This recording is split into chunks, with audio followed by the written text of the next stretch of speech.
নমস্কার বন্ধুরা, আমি জয়শ্রী মুনলাইট কিচেনে আপনাদের সবাইকে স্বাগত জানিয়ে শুরু করছি আমার আজকের ভিডিও। চলে এলাম আরও একটি নতুন রেসিপির সাথে। আজ আমি আপনাদের সাথে শেয়ার করব সম্পূর্ণ নিরামিষ ঘুগনির একটি অসাধারণ রেসিপি। ভীষণই সুস্বাদু এই ঘুগনির রেসিপিটি আপনারা যে কোনো পুজোর দিনে কিংবা যে কোনো নিরামিষ দিনেই খুব চটপট বাড়িতেই তৈরি করে ফেলতে পারবেন।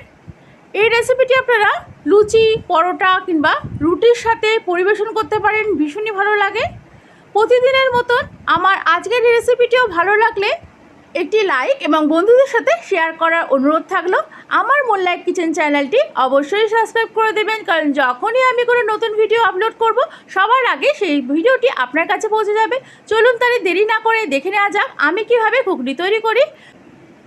ঘুগনির জন্য 200 গ্রাম মটর ওভারনাইট ভিজিয়ে রেখে পরের দিন সামান্য নুন, হলুদ আর লঙ্কা গুঁড়ো দিয়ে প্রেসার কুকারে 3টে সিটি দিয়ে সেদ্ধ করে নিয়েছি। মটরটা খুব ভালোভাবে সেদ্ধ হয়ে গেছে। অন্যদিকে কড়াই একটি ভাজা মশলা আমি তৈরি করে নেবো। তার জন্য নিয়ে নিচ্ছি 2টো শুকনো লঙ্কা, 1 চামচ জিরে, 1 চামচ ধনে। গ্যাসের ফ্লেমটা লোতে রেখে মশলাটা খুব ভালোভাবে নেড়ে চেড়ে একটু ড্রাই রোস্ট করে নেবো। তারপরে মশলাটি একটি পাত্রে ঢেলে রাখবো। মশলাটি ঠান্ডা হয়ে গেলে তবে এটা আমি গুঁড়ো করে নেবো। কড়াই নিয়ে নিচ্ছি 1 চামচ সাদা তেল। তেলটা গরম হয়ে গেলে দিয়ে দিচ্ছি 2 চামচ নারকেল কোড়া। নারকেল কোড়াটা সামান্য একটু নেড়ে চেড়ে ভেজে একটি প্লেটের মধ্যে আমি তুলে রাখবো। পরে এটা আমার গার্নিশিংয়ের কাজে লাগবে। ওই কড়াতেই আমি দিয়ে দিচ্ছি 2 টেবিল চামচ সর্ষের তেল। তেলটা গরম হয়ে গেলে তাতে আমি একটি বড় সাইজের আলু ডুমো করে কেটে সেই তেলের মধ্যে দিয়ে খুব ভালো করে লাল করে ভেজে একটি পাত্রে তুলে রাখলাম।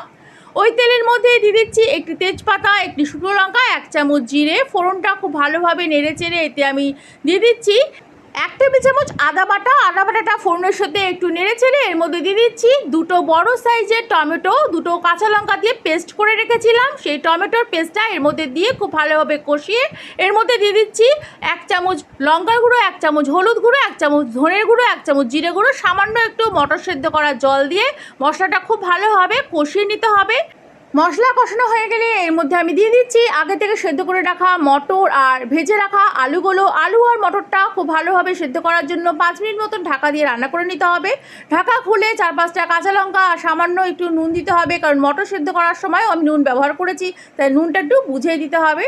এবারে আমি ঢাকা খুলে দিয়ে দিচ্ছি আগে থেকে গুঁড়ো করে রাখা 2 চামচ ভাজা মশলা আর সামান্য একটু গরম মশলা। ভাজা মশলা আর গরম মশলাটা খুব ভালোভাবে নেড়ে চেড়ে 1 মিনিট মতন ঘুগনিটা রান্না করে নিলাম। আপনারা চাইলে এতে একটু চিনি অ্যাড করতে পারেন। আমার আজকের এই নিরামিষ ঘুগনির রেসিপিটি আপনাদের ভালো লাগলে অবশ্যই কমেন্ট সেকশনে একটি কমেন্ট করে আমাকে জানিয়ে দেবেন। ভালো থাকবেন, সুস্থ থাকবেন, ধন্যবাদ।